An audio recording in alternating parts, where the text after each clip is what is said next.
Welcome to Supply Chain Now, the voice of global supply chain. Supply Chain Now focuses on the best in the business for our worldwide audience, the people, the technologies, the best practices, and today's critical issues, the challenges and opportunities. Stay tuned to hear from those making global business happen right here on Supply Chain Now.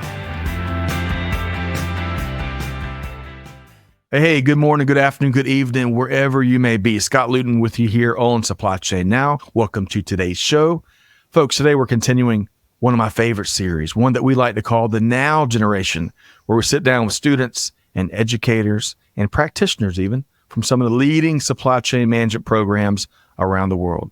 And now today, we meet with folks from the University of Wisconsin-Madison, home to the Grainger Center for Supply Chain Management. Now, did you know the school's undergraduate major in supply chain management ranked number 14 on Gartner's 2024 list of top undergrad supply chain programs in North America.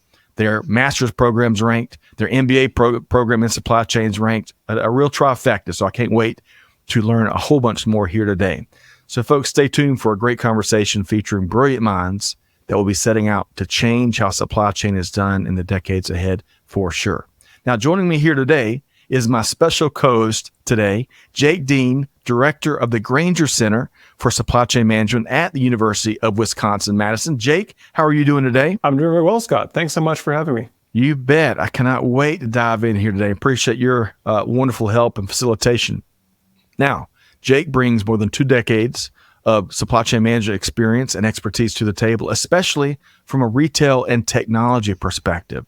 And now he's working hard to ensure Grainger Center students receive a world-class education and experience and are well prepared to graduate and go out and move those mountains. So Jake, once again, great to have you here, and I really appreciate your passion for what you do. Yeah, thanks so much. All right, so Jake has brought 2 incredibly bright individuals from the University of Wisconsin-Madison here. Let me introduce them really quick. First up, Hailey Mehta, rising junior at the University of Wisconsin-Madison. Now, Hailey is pursuing a Bachelor of Business Administration with majors in supply chain management, marketing and management, and there's more folks, minors in data science and consulting. She's going to be dangerous. Currently, Hailey is working at the Kohler Company as a global strategic sourcing intern. Hailey, how you doing? I'm doing great, Scott. Thank you so much for having us.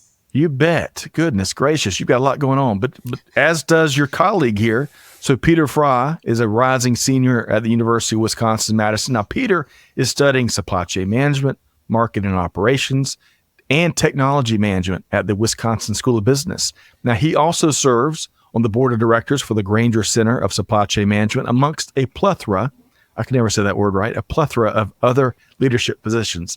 Peter's also currently working for the W.W. Grainger Company as a global supply chain intern on the transportation team in Lake Forest, Illinois. Peter, how you doing? Good, Scott. Thanks for having us. Really excited to be here and thankful for the opportunity. You bet. You know, Jake, I'm reminded every time we have these, and I think we're on about 11 or maybe a dozen of these shows of the Now Generation. I'm also always reminded, Jake, how little I did in college, because Hailey and Peter is on the I move. am also reminded of that when I see what Hailey and Peter, and they're distantly representative of their classmates. People are doing a lot. I am impressed, and I look forward to learning from them both. I'll tell you, our industry is a bright future, and a bright current state for that matter. So let's start with this. Let's get to know everybody a little bit better. Now, Hailey, my team tells me that you grew up in beautiful Toronto. Up in Canada. Mm-hmm. And you, when you're not doing all things, the internship, all the studies, all the things you do on campus, you do a ton of driving in your now doorless Jeep. Is that right? Yep, that's all correct. So I drive a lot. I think the longest I've ever driven in a straight row is 20 hours straight. That was from Door County, Wisconsin, home back to Toronto. Okay. So just around the whole Lake Michigan. Yeah, I do drive quite a bit. And now, yesterday I did just take the doors off my Jeep. So it makes driving a lot more fun, a little scary because you don't have mirrors. But other than that, it's super, super fun.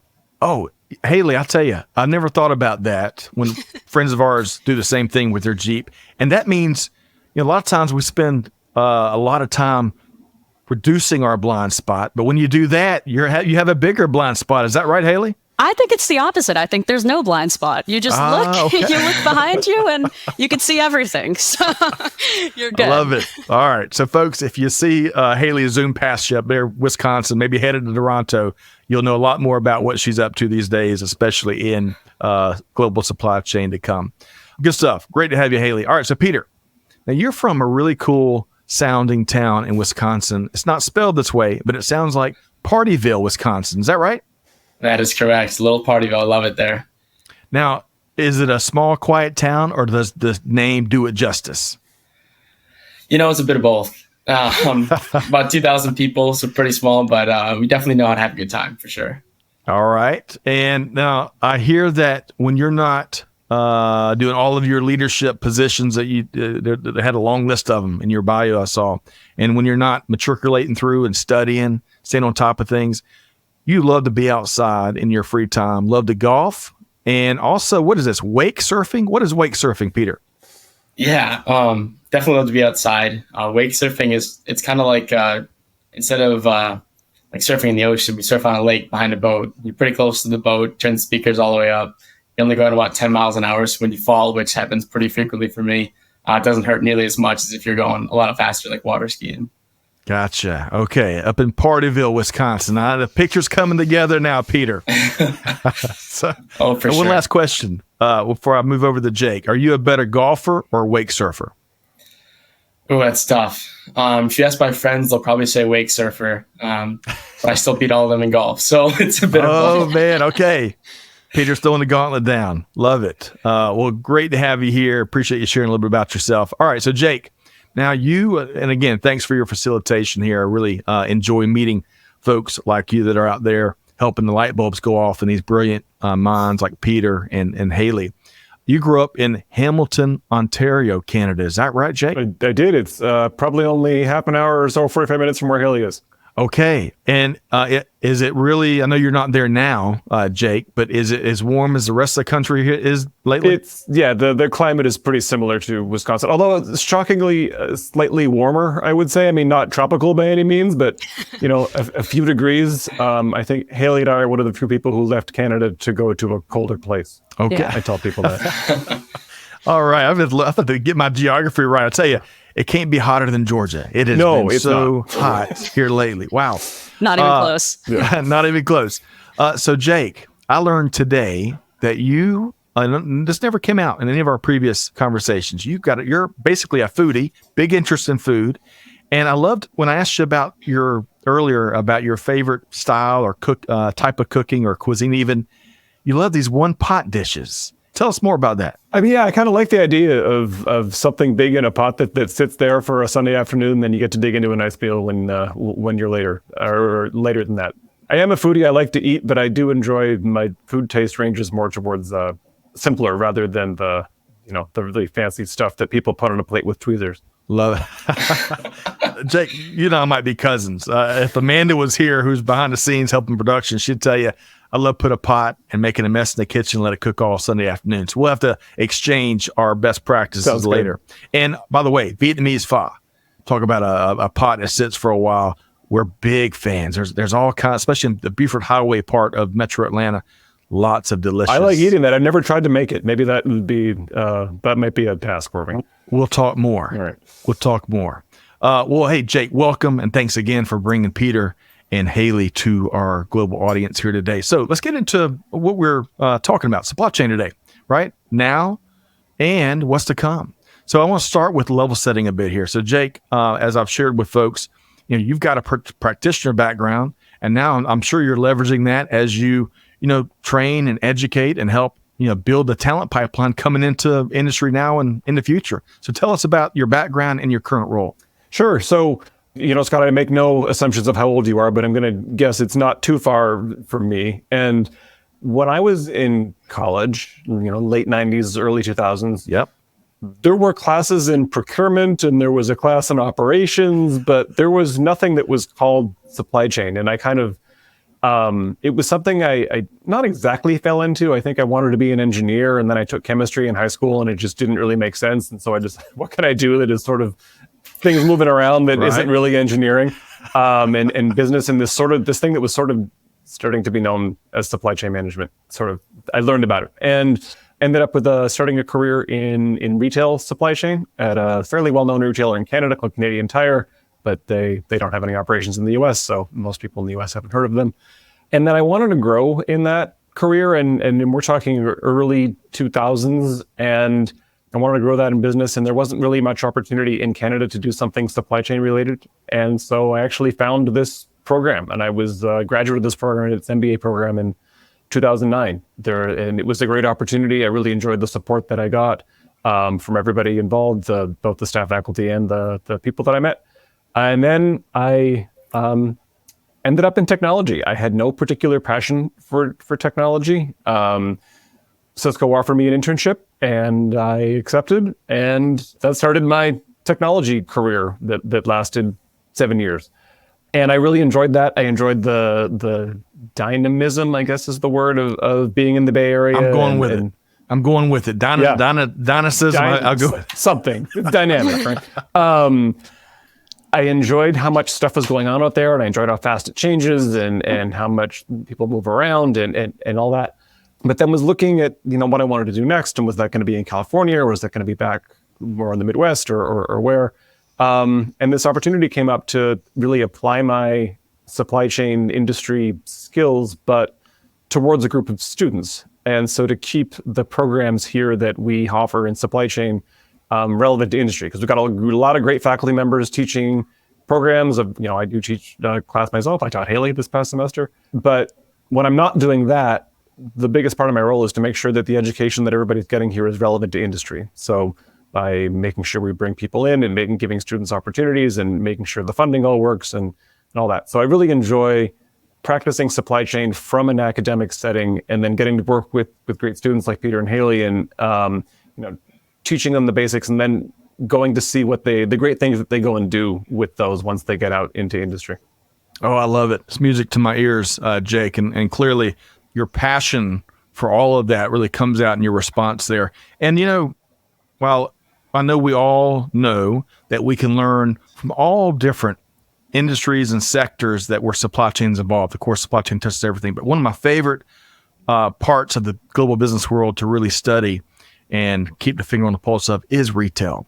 You learn so much from a retail supply chain perspective. So that combined with all your technology experience, I bet it's a joy to learn from you in the classroom. Is that right, Hailey? It is indeed. He keeps it lively at 8 a.m. So. Oh, you got to, you were right? At 9:30. You weren't at 8. I've been to your 8, and I can concur. So that's perfect. That's great level setting, Jake. I appreciate you sharing, and I love. It sounds like University of Wisconsin's and Madison's, and as well as all the other leading supply chain programs. They bring practitioners in, right? That can really teach in a very practical manner, so it's tied to what's going on, how you get things done in industry. So and it's got a little tied to what you said earlier about how Hailey and Peter are doing far more than we did when we were in college. These opportunities didn't exist when I was an undergrad. I went to class, and that was pretty much it. But all the enrichment that can exist that we've been able to develop here is something that I didn't have any chance to experience as an undergrad. So I'm really happy that we're able to give our students that opportunity here. Lots of opportunity, it sounds like, and we're going to dive more into that a little later in our conversation. If I can go off road, I'm going to pretend like I've got a Jeep for a second, because I want to ask that why question that Jake was kind of speaking to in the first part of his response. We're going to get into a topic that Hailey and Peter, you're tracking the most, but can I ask y'all why supply chain? Is that okay? Can I do that?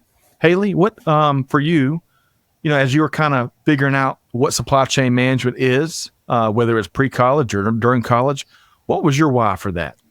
So I had never heard of supply chain or supply chain management until the fall of my freshman year, when Jake hosted a Supply Chain 101 kind of session that he hosts every semester, I think, for anybody who's interested in learning about the major or anything related to supply chain. And I had also, similarly to Jake, wanted to be an engineer in high school. I was captain of my robotics team. I was super, super involved. But just like Jake, chemistry got me. So I did not pursue that. And I came into college being an operations and technology management major because it was related to kind of similar kind of tasks that I was doing as captain. Supply chain management is, in my opinion, a nicher and more hands-on, people-focused kind of sector of operations as a whole, right? So the parts of operations that don't interest me particularly aren't super highlighted in supply chain. And I would say that I tend to have more of a creative lens on things than analytical. And so supply chain, you really, in order to be an innovator, you have to be able to think and get one step ahead of everybody else. And so yeah, it seemed like an easy pick, but it really is also the curriculum and the opportunities provided by the Grainger Center for supply chain management that really keep me in the program as well. So. Wonderful. Hailey, I appreciate that. We'll have to have you back to talk robotics. It's fascinating. I've been to these robotics competitions. I'm blown away with what elementary students are doing, middle school students are doing, and we really need it as industry. And of course, we also need, especially in supply chain, the creative side, right? Whatever, if that's left brain or right brain, whatever that is, we need a lot more creativity in industry. And hey, despite Miss Beckham's, my high school chemistry teacher, her hard work, chemistry always got me too. It wasn't my strength either. So, hey, but Peter, same question. What was your why for supply chain? Yeah, that's a great question. Not similar to you guys. I knew was not going to be an engineer, but I wanted to do business of some sort. So when I attended the University of Wisconsin-Madison my freshman year, I was thankful to be directed into school business, and I had to take this class called Personal and Professional Foundations of Business. So it's basically kind of like an introduction to the business school and trying to figure out like what everything was. And at the time I was a finance major, and I was like, I didn't really know what that entailed. But I finally heard about supply chain. I had no idea what it was. And from there, went to Supply Chain 101, very similar to Hailey there. And I really enjoyed it, thought it was really, really cool.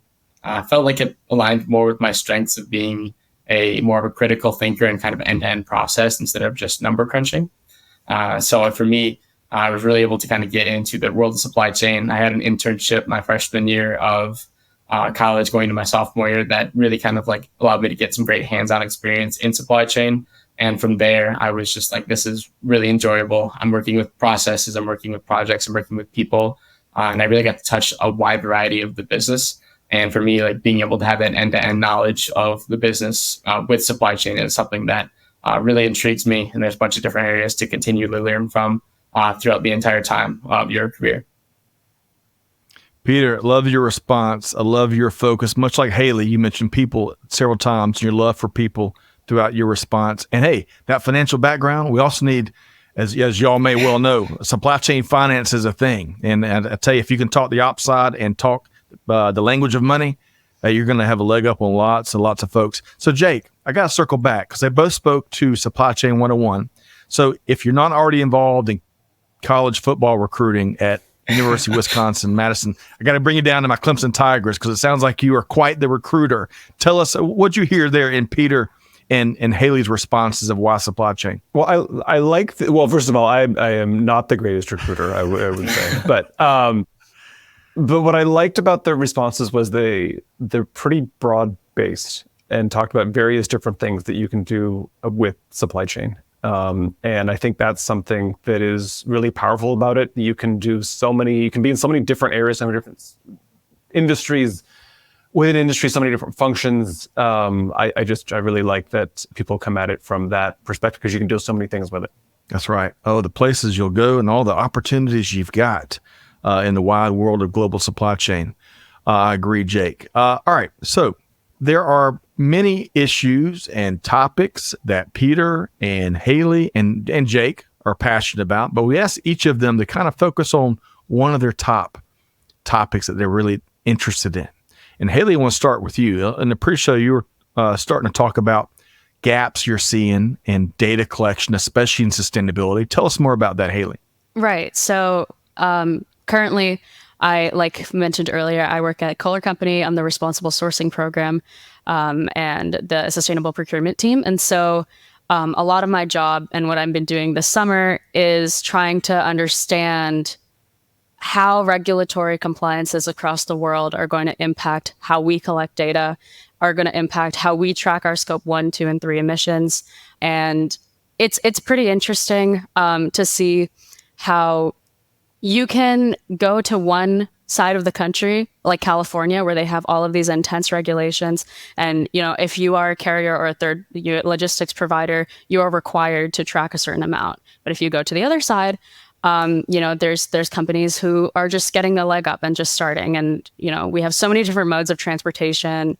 At a company as big as Kohler as well, you have so many different carriers and so many things going on across the world.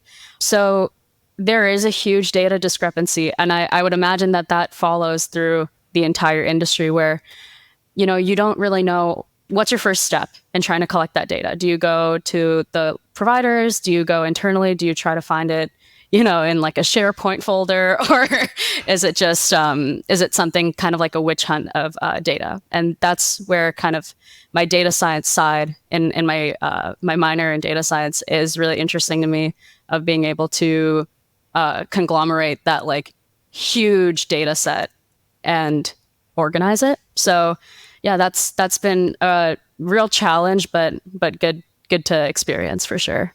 I love it. And your passion, especially for that data science side in supply chain, comes out in your response. Jake, she mentioned that witch hunt for data. And as she was talking, it reminded me, because as much data is now becoming more and more at our fingertips and has for years now, 10 or 15 years ago, goodness gracious, everybody was on a witch hunt that Hailey was talking about, right? And then the other thing that she, at the beginning of her response, the regulatory environment. So what I like to remind folks is, if you think it's challenging now with the regulations and laws, and whether it's in Europe or elsewhere around the globe, hey, just wait, because it's going to be a lot more tougher as governments look to really drive more action, and rightfully so, in some of the gains that we got to make as an industry. But Jake, what'd you hear there in Hailey's response? Yeah, I appreciate the data and the sort of data witch hunt. I'm not sure if that's what I would. I don't know if I love the term, but I get what it means. And yeah, reflecting on my years in supply chain, I remember early in my career, I wish we had this data. Like, I wish we knew what this was. And now that's not the problem for most supply chains. We have so much data. What I need is information. Like, I need to be able to draw conclusions from this. And I think one of the big values that our students get at internships is to see what goes on inside companies, from inside companies as opposed to outside companies. Because we teach great analytics methods and things here, but we can't replicate I don't know which SharePoint site to get it from. This field seems to be inaccurate, so I have to go ask somebody about this. Like, we can't replicate the environment of what it's like to be manipulating data and trying to draw informational conclusions from it when it's in various places and is potentially conflicting and is, all the kinds of dirty. So I appreciate that Hailey's getting that experience. No doubt. Those real world scenarios are incredibly invaluable when it comes to internships. And, you make a great point. I remember it could be as far back as algebra in, what was that, 6th grade, I think, is where we first started tackling word problems. And if y'all remember the word problems back in the day, it had like 37 pieces of information or numbers, and you had to pick out the 4 or 5 you needed. And kind of as I heard Jake's response there, and this tidal wave of data and numbers that a lot of organizations have, the trickier challenge can figure out, okay, what are the signals that we got to really focus in on, right? Because it's easy to get washed and just overwhelmed in some cases. But Hailey, I really enjoy your perspective. I can't wait to have y'all back as you continue working in the real world and make these observations as you're doing it. And we'll see how these data collection practices continue to evolve. Peter, portion of your passion is sustainability, right? Especially in transportation, as I understand it. And that's kind of the environment you're working at in your internship right now. So tell us more about why is sustainability so important from where you sit. Yeah, for sure. It's a great question. I think for me, sustainability has been really interesting as it has been a really great emerging topic in the past few years. And when I really got involved in sustainability was when we, through the Grainger Center supply chain, we took a trip last year to Norway to study the sustainable energy industry in the European sector. And that was something that really kind of caught my attention right away. Just the way that the companies talk about sustainability, the actions that they're taking to mitigate fossil fuels and energy over there. Kind of moving towards a more sustainable future as the world is continuing to change. So with that kind of background, I really got interested in how that's affecting the current state of the supply chain, especially within the United States, with companies that are going towards net zero carbon emissions and working towards having more sustainable transportation modes. And I think that's something where if the world is going to continue to kind of go in that trend of really kind of trying to take care of our environment, we need to be able to have a proper transportation network to really mitigate those risks and be able to still get product and things where they need to be without ruining our environment. So that's something that is there really is no great answer right now. And that's where I think is really interesting. There's really a great opportunity to take a more creative lens and looking into the future of how we can really challenge these risks or challenge these opportunities and take risks to make a better future. And I think that's something that where the advancement of technology and the digitization, of everything that's going on. I can never say that either, Peter. I can never say that. But I definitely think it's a really interesting topic to kind of dive into. We can tell. And I love that you were able to go to Norway and not only to see best practices firsthand and to see the mindset that's driving so much innovation, right? And see what we can learn from that. But anytime you travel abroad, the world becomes smaller. And as we all know, supply chain is a global game, right? So I've heard it put, it's the world's biggest team sport, which I love. I stole that from somebody. So it sounds like a very impactful trip. And Jake, bringing you back in here, as Peter mentioned, there's not a whole bunch of great answers now. There's more answers. And it sounds like he's very passionate and committed to uncovering more answers as we continue to make these energy shifts that we got to make more progress on. Your thoughts are, Jake? Yeah, I like that Peter used the word opportunity a lot, especially around the theme of sustainability, which I think is a great word because there is a lot of opportunity there. And Hailey's probably heard this soundbite because I use it in my class. I like to contrast sustainability with accounting, and this is why.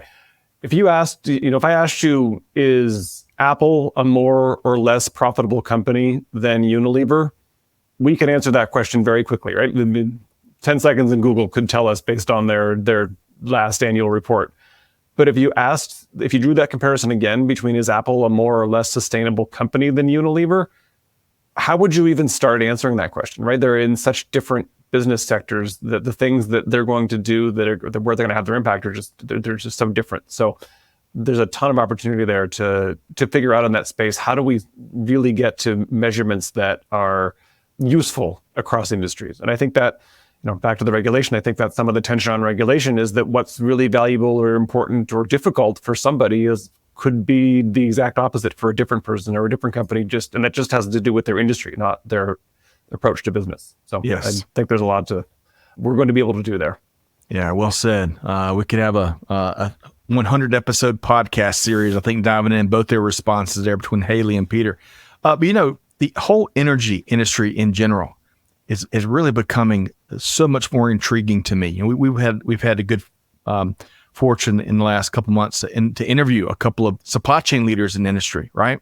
And it's such a misunderstood industry, especially from technical and how it operates type perspective. But there's never been a whole bunch more pressure to perform than now, because we think about data centers coming online. That's even before AI. These new data centers put so much more demand, and now AI driving a lot of technology puts even more demand. We're going to have to find a lot more of those answers Peter was talking about and create some new opportunities to find a better way for sure. Okay, fascinating. Wish we had a couple more hours with all of y'all. I'm going to ask y'all this next question, and it's kind of a version of what we were talking about a second ago about why supply chain. But if you would, what you want to do in industry, what's the change you're looking to make? What do you want to get accomplished? What role do you want to, serve in? If y'all could help us understand that. And of course, the obligatory double question, why is that? So, hey, let's circle back to you. What do you want to get done in your career? Like I said, or maybe I haven't said this, but so the reason that I tacked on a third major of management is because similar to Peter, and I'm sure similar to you both, I'm all about the people. I just really would love to work with people and make an impact on someone's small business, on someone's life, on someone's kids' lives. And, the small businesses have been around me my whole life. We have a small business ourselves. And so in just understanding supplier diversity, global supplier diversity, I think that's an important piece that could be added and tacked into also the sustainability realm. When you're thinking about incorporating all of these wonderful people who maybe just don't have the opportunity because they might not be right in front of your face, and, supporting people like me who, if I ever wanted to run a business and it's a woman owned or a minority owned or whatever other kind of minority group could have like a business, I think it's important to put those people at the forefront too. So I think that, and integrating that into social impact, there's a lot of companies who have a lot of really great products that help, aside from, diverse suppliers, but their products help people in areas of disaster relief. And I think, so that aspect too. So working in supplier diversity and the supply chain of like emergency relief, I think that's really interesting and is a good way to put an impact to people and like stay in a field that I'm passionate about too. Passion around people, making an impact, helping folks advance. And as she put it, not just the people that might be on her team, but their kids and their kids' kids. I love that. Jake, your thoughts there? No, that's I think that's really, it's a really interesting and valuable perspective. And I think the metrics around how you evaluate a supplier and how you, as Hailey said, how you find people who maybe aren't necessarily right, in front of your face. I think it's great that companies are thinking more along those lines right now and bringing broader perspectives and getting into new business markets, and that we're giving opportunities to people who, to use the same thing that Hailey said, work right in front of people before. So I think the focus there is great. That's right. We made some progress, but we got a whole bunch more heavy lifting to provide opportunities for all, for sure. Yeah. Especially to those that haven't been given opportunities, and not just in supply chain, but in general too. Hailey, you were going to add one more comment? Yeah, I was quickly going to say what's interesting about our program too is we have a lot of women in our program. More than half of our program is women, if that's correct, Jake? That is 60%. Wow. Yes. Okay. So that's just an amazing statistic that, you don't see in the workforce, at least in North America for supply chain. And so I think being in this program with this many women and having, like I serve on the board for Women Impacting Supply Chain Excellence Foundation, which is our Women in Supply Chain Club at our school. So having those environments with like-minded people who also care about putting people who don't necessarily always have the first say or haven't historically had the first say at the forefront, I think that's just a really cool thing that I've added on during my time at the Grainger Center. Love it, Hailey. And not just the first say or maybe even any say in some cases. So good stuff there, Hailey. All right, Peter, same question. And you were touched on this earlier, I know, in your response, but anything else you want to add to what you want to get done in industry and why? Yeah, no, it's a great question. For me, I kind of starting out, I didn't really know what supply chain was, and I feel like I don't know what every aspect is. There's such a wide variety in the world of supply chain. But the thing for me is, I'm a people person. I love meeting new people each and every day.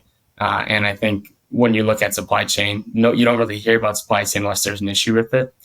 So it's one of those things that kind of runs in the background. And for me, if I'm able to kind of just continue to help the world and continue to make the world work in any way possible, I think that's something for me that I think is super interesting. And there's a big opportunity to continue to improve the world from that aspect. And like you look at what's going on today with like the Microsoft outage, and you see like everything that kind of just boom happens, and it can go really, really fast. Kind of similar to supply chain with the pandemic. The world kind of was put it to a standstill for a little while. I'm not really sure exactly what I want to do in supply chain, There's a lot of aspects I'm really passionate about and want to kind of look into in the future.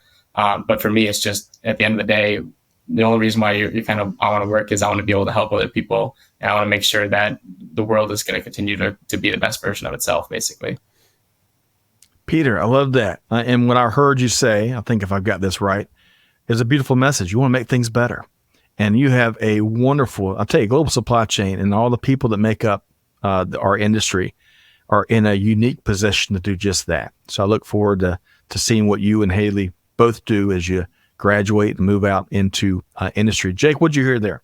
Yeah, it's one of the things I wanted to pick up on, Peter, is that people don't think about supply chain until there's a problem. And I think that is broadly what happened in 2020, right? When everything started going crazy. And I was reminded of actually a comment that, Scott, I don't know if you know Rick Blaskin. He was the former president of CSCMP, and he came and spoke a number of years ago. And he said, supply chain is kind of like the wiring between the switch and the light. You turn the switch on, the light comes on, great. No one thinks about the wiring, right? And then if it doesn't work, then you're like, oh, now and then you start digging. Now I think supply chain is a lot more exciting than wiring, with all deference to electricians and things. But yes, I think it's a good metaphor for how people thought about supply chain before, but how they don't think about it that way now. And I'm thrilled that Peter sees it that way and wants to use it for good.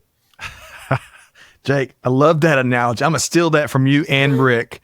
And, all that kidding aside. He might have stolen it from somebody else. I don't know, but he was the first person I heard it from. We like reusing things, yeah. Right? But Peter, I admire you and Hailey's passion that's come out in your responses of making changes for the better. And I love y'all's emphasis, both of you, on people, right? Taking care of the people that make the world move forward, right? And gosh, we learned that in powerful ways during the pandemic, right? Okay, I got to, but picking back up on the light switch analogy, Jake, it reminds me of something my dear father-in-law once taught me as I was talking on the phone with him about doing some work here in my home, and it was electrical related. And as I explained to him what I planned on doing, he answered back with a question. He said, Scott, do you know the two types of people that do electrical work? I said, no, Fred, tell me about them. He said, number one, you got the professionals. And number two, you've got dumbasses that hurt themselves. And that taught me a lesson that I thankfully have followed ever since. I thought you were going to say the professionals and the electrocuted or something like that. Yeah. So anyway, love the light switch. And Peter, well said. When supply chains are working great, we stay out of headlines. And folks, don't even think about them. But then all that changed, which I think is one of the silver linings from the pandemic. Our industry folks became much more aware of what went on, including career opportunities. All right, so let's do this. Hailey, you were talking earlier about one really cool aspect of the University of Wisconsin at Madison's supply chain program, being 60% that are women. And when it comes to the student base, that is outstanding. What else makes the supply chain management program really effective, highly ranked, and how, based on some of these factors, how has it really prepared you to make, kick a dent in the universe and have a successful career journey to come? I'm laughing a little bit because Peter and I both know that we could sit here and talk about this for hours. Okay. There's so much to say, so I'll leave some of it to Peter, but I can start a little bit by talking about the global experiences that we have, and the opportunities. Like at UW-Madison, we have this Wisconsin idea. That's like our whole theory of learning outside the walls of the classroom. And people always say that. I don't know if they always mean it, but Grainger Center takes it really literally. They take us so many places. They create such a good community for everybody involved. So WISE is a new thing that we just formed this past year. It's called Women Impacting Supply Chain Excellence. And it's a foundation that was founded, I think, at the University of Arkansas. And so we've created our own chapter here at UW-Madison, and it's been super successful in terms of having guest speakers come, and we're planning on expanding that in the fall as I serve on the board. But aside from all our women initiatives, we also have our global experiences of, each year we alternate.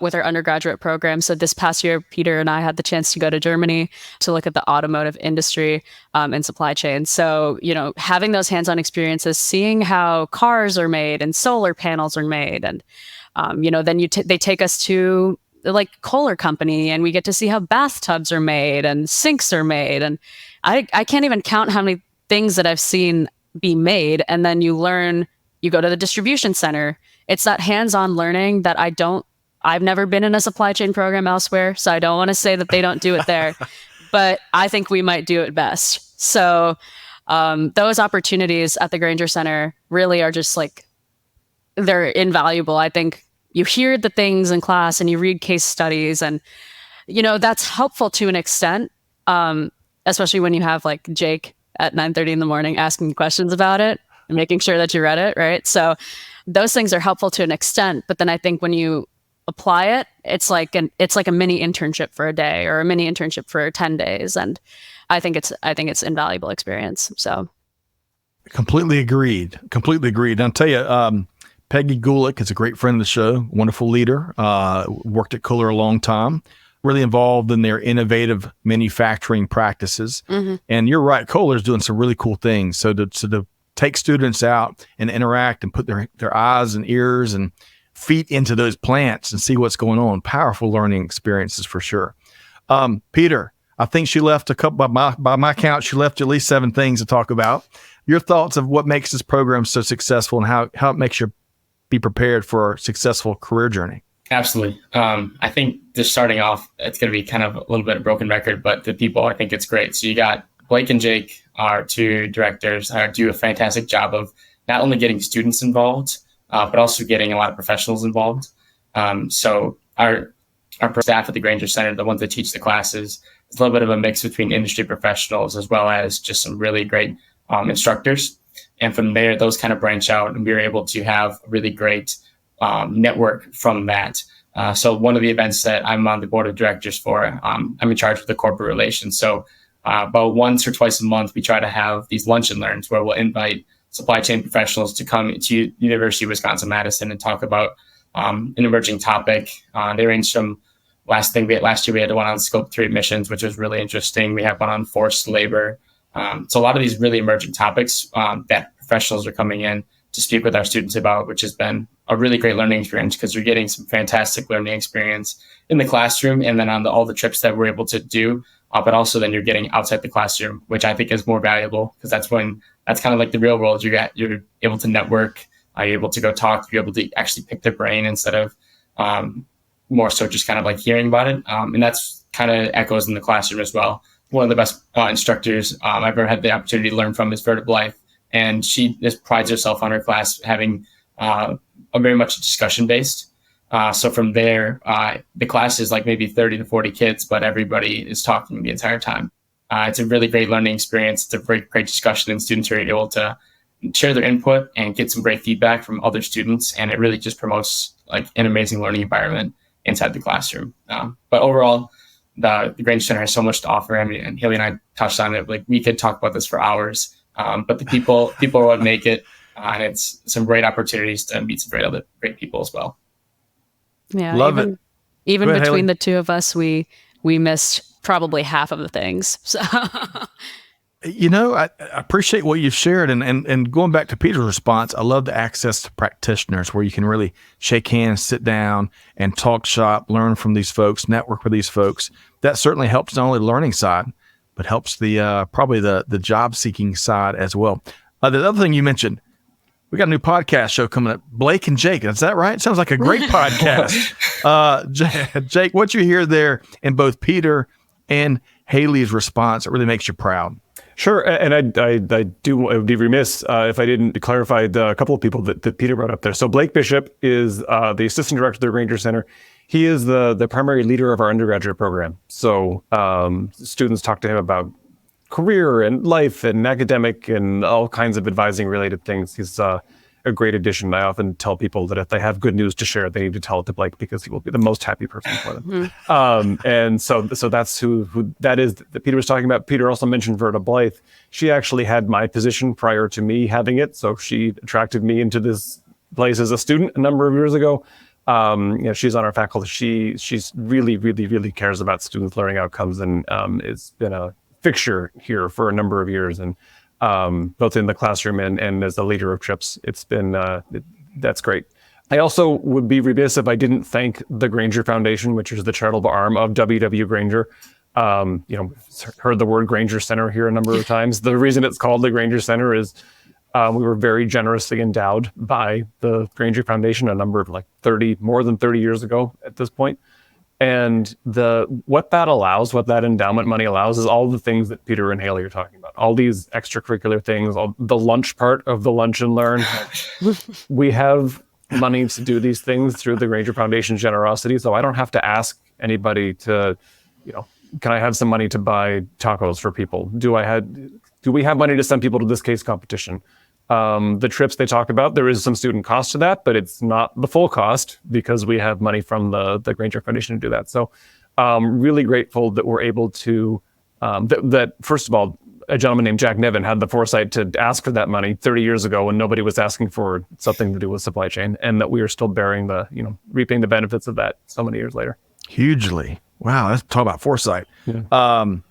Love to hear about, and I'm hoping that many of our other listeners, students, schools, you name it, can benchmark from what you are doing so well. So as we continue to collectively, build and engage the talent pipeline coming in the industry, because we've got plenty of big challenges now. And we're going to have even bigger challenges to come, and y'all will be solving many of these challenges. I'm really excited about that. Jake, so I get a taste of what you experience every day when I have conversations like this. And I tell you, you got to be jumping out of bed at night and begrudgingly going to bed, or jumping out of bed in the morning and begrudgingly going to bed at night, because this is so cool to hear and learn, from these bright folks like Peter and Hailey. So what's some of your favorite aspects of engaging with folks like Peter and Hailey that are involved in your program and in your day-to-day? That's a great question. And I there's a number of ways I can answer it, but I think the thing that I find the most rewarding is keeping the relationships with great students like Peter and Hailey going after they graduate, and learning about all the great things that they are going to do and have done and are finding challenging and those sorts of things. It's really, I look back on my years of working in supply chain, and I think about all the things that I didn't know that I was going to do. And so I can possibly in some cases more excited about students' futures than they might be, but I'm really excited for all the opportunity that's ahead of all the students to graduate, and hearing about all the great things that they will do and accomplish. And then they can share those things with our students when they can come back into the classroom and be the wise alumni who are sharing these things that Peter and Hailey are talking about. I'm with you, and can kind of plant those seeds with that next generation and challenge them to go out and do bigger things too. So I'm with you. It's a gift that keeps on giving. And before we close here, I'm going to ask each of y'all how our audience can connect with you. But I'm going to sneak in one more question. And just like a simple answer question, right? Kind of like almost like a 3-person poll. And Jake, you'll be kind of maybe the voice of the students. And it's tough to do, but we'll see if this makes sense. So when you think about what you want in your career and what you want from an employer, right? If you think about from pay to fringe benefits to experiences to responsibilities, what's one, any of that stuff, what's one that's really important to each of y'all that you'll be really looking for as once you graduate, or as in the lead up to graduation, you're interviewing with folks, all that stuff? What's one thing that you're really looking for in that potential employer? Hailey. Mentorship. That's a good one. That's a great one. It's a powerful one. It may sound cliche to some of the folks watching or listening, but I'll tell you, we hear a lot about that, especially when companies really invest in a real powerful mentorship program. Mm-hmm. That's an excellent response. Hailey. Peter, about you? Making sure the company's goals and morals and values align with mine. I love that one as well. Real value-driven leadership and running the business the right way. Love that, Peter. And Jake, you have the toughest position. But given all the conversations you have and what you do day in and day out, what's one other thing that you think a lot of students are looking for? I mean, I think the sentiments that Peter and Hailey have shown there are very broadly accurate for the cross-section of students that I talk about. And I think it would be useful for your audience to really understand those sorts of things, because it's become pretty normal for me to hear business students talking about these sorts of things. I don't think it was as normal for students to talk about those kinds of things, even maybe 10 years ago. So depending on how far removed people are from the academic environment, when I talk to employers and they tell me, how do I get students to come and work for me? I tell them that, like, this is what students are interested in these days. And I think it's great. So I think it's useful for companies who are wanting to make inroads into early career talent, that they should be focused on those sorts of things, because most of the students that they're going to be interviewing are as well. So, Jake, well said. And don't try to fake it, folks out there watching or listening. It's easy to pick them apart. You can't fool Peter and Hailey, the Peters and the Haileys of the world, I can assure you. Okay, great conversation. Really enjoyed y'all's perspective here today. As I mentioned on the front end, our industry is a bright future ahead. It's such a fascinating time to do what we do here in global supply chain each and every day, but to sit and exchange views and learn from folks that are becoming into industry full-fledged. You're already in it. That's why we call it the now generation. But man, when y'all graduate and can spend all of your time, energy, and focus making things better, it's going to be exciting. All right, so let's make sure folks know how to connect with everybody. Let's start with Hailey Mehta, rising junior at the University of Wisconsin-Madison. How can folks connect with you, Hailey? You can absolutely find me on LinkedIn. It's just that easy. Man, I went to the wrong business. That should have been foresight 30 years ago to create LinkedIn, I tell you. Peter Freye, rising senior at the University of Wisconsin-Madison. Same question, how folks can connect with you? LinkedIn. I check it all the time. I'm happy to answer any questions or just chat. I'm definitely a yapper. I'll talk all the time, so I'm happy to answer with anybody. Awesome. And I like that shirt, by the way, Peter. But I mean to tell you, I gotta get one of those. Thank you. I like it. It's colorful, and you're wearing the colors there. All right. Jake Dean, director of the Grainger Center for Supply Chain Management at the University of Wisconsin at Madison. Jake, how can folks connect with you? So I'm going to say LinkedIn as well. But given my role, I would love to talk to anybody in the who's watching this or listening to this about early career talent or getting involved with our program in a number of ways. There's a bunch of information about us at www.Grainger Center, GRAINGER Center.com. So if you go there, my contact information, email, phone number, and all that stuff is there. And I would be happy to engage with anybody who wants to learn more about supply chain at UW-Madison. Outstanding. GraingerCenter.com. I got that right? That's true. That's wonderful. correct. A lot of great events that the market and professionals across the industry should check out as well. I see it all the time. So great work. And you know what, Scott, I'll say one more thing. We have a Facebook group, Grainger Center for Supply Chain Management. If people want to follow that, they can see pictures of our students doing cool things and all sorts of stuff. Wonderful. Maybe pictures of Peter up in Norway or Hailey driving down, passing all the cars in a doorless Jeep. Who knows? But kidding aside, a pleasure to talk with all of y'all. And Jake, really appreciate what you and your team do to create these conversations for us. So to our audience out there, though, hopefully y'all have enjoyed this conversation as much as I have. These are some of my favorite conversations to have. We learned so much of how we can better prepare industry for all the wonderful and creative and diverse talent coming in. And then when they're there, how we can be more apt to make the changes that we've got to make, right? Lots of heavy lifting. But nevertheless, I'll challenge all of our audience to take one thing that Peter, Jake, or Hailey shared here today, put it into action. Lots of ideas, lots of, I think, actionable conversations we had, right? But it's all about deeds, not words, right? You heard Peter talk about that earlier, right? Gotta live it. Gotta live those values. With all that said, though, on behalf of the entire team here at Supply Chain Now, Scott Luton, challenge you, do good, give forward, and be the change that's needed. And we'll see you next time right back here at Supply Chain Now. Thanks, everybody. Thanks for being a part of our Supply Chain Now community. Check out all of our programming at supplychainnow.com and make sure you subscribe to Supply Chain Now anywhere you listen to podcasts. And follow us on Facebook, LinkedIn, Twitter, and Instagram. See you next time on Supply Chain Now.